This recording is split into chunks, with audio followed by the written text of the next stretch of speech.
Hey everybody, welcome back to my Olympia prep series. I'm glad you've been following along. I always appreciate everyone's support and all the nice things that y'all say. So currently 3 weeks out from the Olympia and been really pushing along. So you're gonna see a lot of progress in these next pics that you've seen me posing. Progress has been a little slow in these past few weeks, and so made just a really big push this last week, and what it really took was to drastically increase cardio to get me moving. And so you can look at my posing right now. It's I'm really pretty flat today. I'm not one to quick to say that. I have good upper body fullness that usually sticks around pretty well, but it's in my legs just from doing more cardio. So, and that's okay. I have to get flat to get the fat off, and you're not always going to have these days where you look super full and really hard because the muscle's not pushing as much against the skin. When you are really full, you actually look a little bit smoother too, and you won't have as much detail, and you have to just be okay with that and have that realistic view that you're going to have days where you might look worse, and know that you have to get to that level of being flat to get really conditioned. And so now I feel like with the move forward that I made this past week, I'm at a really good spot and comfortable where I am. So the past few weeks, it was slow progress, and I was like, oh no, we're gonna make it. And so now I feel much better where I am. So beginning of the week, I was like 220, and I was down to 215.8 this morning. So almost pulled 5 pounds off this past week, and it's been dramatic in the look that I do see. The current diet setup that I've been running has been the same for several weeks. It's 200 grams of carbs, 300 grams of protein, and 30 grams of fat. Then on my off days, I've been doing 50 grams of carbs, 300 grams of protein, and 55 grams of fat. And one change that I have made on my training, so how often do I have this off day diet? And it's every 5 days. So for the most part, I'm following the higher carbohydrate days. I took my training, if you've been following along, I do push-pull, had an off day, then legs, then an off day. And what I was realizing in my push and my pull days is that the sessions were getting kind of drawn out. So I would get to the end of push and pull, and to finish off with some delts and arm work, calf work, ab work. The fatigue level was climbing, and my volume effectiveness was just really low. So what I did was take off those last exercises from my push and pull day and just put them on to their own day right before legs. So now I do push, pull, then I have a delt, arm, calf, ab day. So it's all the isolation movements. It's not very taxing. And then I'll have my leg day, then an off day. So 4 days on, 1 day off right now. So that's been the training change that I've made. And I had been doing 60 minutes of cardio, and I spread it throughout the day. So usually it's 30 minutes in the morning, and then 20 minutes in the evening, and another 10 minutes before my last meal.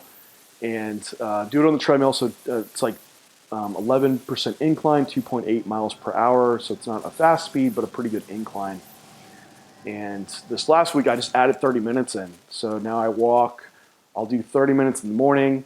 I'll do 5 minutes before I work out, 25 minutes post-training, then another 30 minutes later in the evening. So I spread it out so it's not so much at one time to fatigue out my legs. And that increase is what's really, really pushed my weight down. What needed to happen, what I probably should have changed a few weeks back, just looking back. And hey, you learn something every prep. It's all good. But I'm at a good, comfortable spot now, and overall energy is getting a little bit lower. But in the mornings is when I'm my best and really productive. Post training, I kind of go into a mental fog. I'm kind of worthless after that, and then sleep is starting to get a little bit worse. So it's pretty restless, and I'm waking up several times to go to the bathroom and pee. Water intake's up around 2.5 gallons a day, so I keep water pretty high to keep flushing, and even tapering water down in the evenings too. It's just you're not going to hold on to fluids overnight. It's just gonna be common. I'm gonna have to keep peeing overnight and not have that deep sleep to shut off that sensory input of hey, get up and pee. So So that's where I'm at now. So keep pulling down and get there to that 212 weight class and get those glutes shredded in and be ready to rock. But today I went through a pull session. It's probably a session that you've seen. So I just rotate through an A and B rotation for these pull days. So I did started with a hammer strength low row, and on this movement, I keep the seat up pretty high, but just really focus on driving the elbows back, but also I'm pulling down on the handle at the same time. And I think that's a unique cueing to give yourself, but if you're forcing the hand down and back, you'll really get a great connection with your lats and have good focus on where you want that tension. It's real easy on the hammer strength low row, since you're in that supinated position, to pull a lot with the biceps, especially if you're just really arm heavy dominant. So that cue, pulling down, will activate the tricep a little bit, take the bicep out, and you'll get a lot of lat work in it. So on that one, I work up to doing 3 work sets. So that's different from what I normally do. Usually I'm a top set, back off set kind of guy. But for efficiency's sake, what I find on my back days is that on my second set, I feel good, and it's like I got another one left in me. And what I've ended up doing is have an extra exercise on my back day because I need more volume. I'm like, well, instead of having to go through the process of kind of priming myself through another exercise, why don't I just do an extra set on my other back movements? So I do 3 sets. So I'll work up, I'll do a set of 10 to 12-ish, I'll back off in weight, hit 10 and 12, then I'll back off even more in weight and hit something 12 to 15. So next exercise, I move down to a pull down using the prime bar and D handles. So I like the D handles over the prime handles because I can strap into them and I can keep kind of a slightly supinated, almost neutral grip. It just feels really good on my wrist and my mechanics. I go about on the third notch on that prime bar, which gives me a good angle to drive down the elbow and keep it pretty close and tucked in tight. So this is still like a lat focused pull down, keeping the torso back, lean back about 15 degrees, and keeping the abs contracted down, and just mindful of driving that elbow down and not trying to get a lot of torso sway in the movement. And the same layout I did on my hammer strength low row is what I do on my pull down. So working up to a set of 8 to 12, back off in weight to stay within that rep range, and then I back off again and go a little bit higher for a 12 to 15. So this is, you can kind of consider it as 2 top sets and then a bigger back off set. They're all back off sets, but 2 sets within a specific rep range, then 1 within the higher rep range. So that is my focus on more of my lat work. So then I'm going to move into doing some more upper back focus. And I really like doing a prone dumbbell row. For one, it's chest braced, but also with dumbbells, I have a lot of freedom in mechanics of how I can move.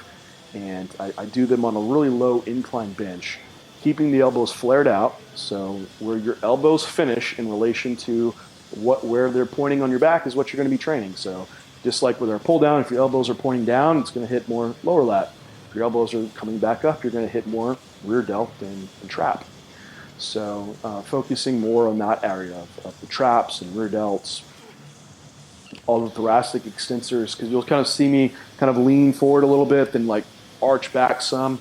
So you get some work in that spinal extension because you have muscles in there that have a lot of thickness that can add them beneath your traps.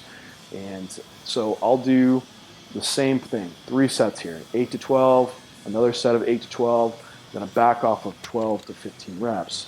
What's unique on this one is once I hit failure with the full range of motion, I'll go straight into a shrug, a horizontal shrug. This is also called a Kelso shrug. So it's keeping the arms straight and just protracting and retracting the scapulas. So it's like a shrug for your mid and lower trap fibers, some upper fibers as well. But if you want that thickness between your traps, best way to do it is shrugging, taking the traps through the active range of motion. I know a lot of guys do rack pulls for trap thickness, but when you think about a rack pull, yes, it overloads the traps a ton, but it's really an isometric contraction. You're not moving through. So it's like doing a bicep curl for training your biceps and just holding a really heavy weight and not moving the biceps, right? It's like, well, shouldn't you contract the biceps through the active range to build them? It's like, yes, you'll probably get more hypertrophy that way. So if you want big traps, shrug movements is how you're going to develop the best trap thickness. Rack pulls are great for spinal erectors and glutes, and some trap secondary stimulus. Just a side note for everyone. And so I do my 3 sets there, and then that wraps up my main compound movements. So then I can move into some isolation work for lats, and that's where I'm getting really into like more specific targeted movements, and I'll do a single arm lat, standing lat pullover, and I kind of angle myself a little bit away from the cable, so I'm not quite straight on with it. I'm angled my hips, I kind of kick them out to where that elbow will line just perfectly at the same angle as my lat fibers, and I can get a really, really strong contraction at the bottom of my lat. And on this one, I'll keep the reps higher. So 12 to 15 is the goal for both sides. Then I'll superset that with a rear delt band pull apart, and I'll do them laying down on a bench so I can plant my scapulas down, contract them together, protract them to where I'm not trying to take out the trap and just use my rear delt for the movement. I'll go to failure, then I'll drop one of the band loops and just do a single band and go to failure again. I'll do 2 rounds of that, so 2 sets on lat pull down and 2 sets on the rear delt band pull apart. And that wraps up back day. It actually comes out to be a pretty short workout relatively, because I'm not having to go on to do this 4th exercise. I'm not having to go on to do extra rear delt work and extra bicep work that I'm normally doing, because that's moved to its own day now. So that is my pull day for being 3 weeks out. Please, guys, let me know if you have any questions, comments. I try to answer you all the best that I can, and you'll be seeing another video as we're getting really, really close to Olympia, and look forward to it, and talk to you guys again soon.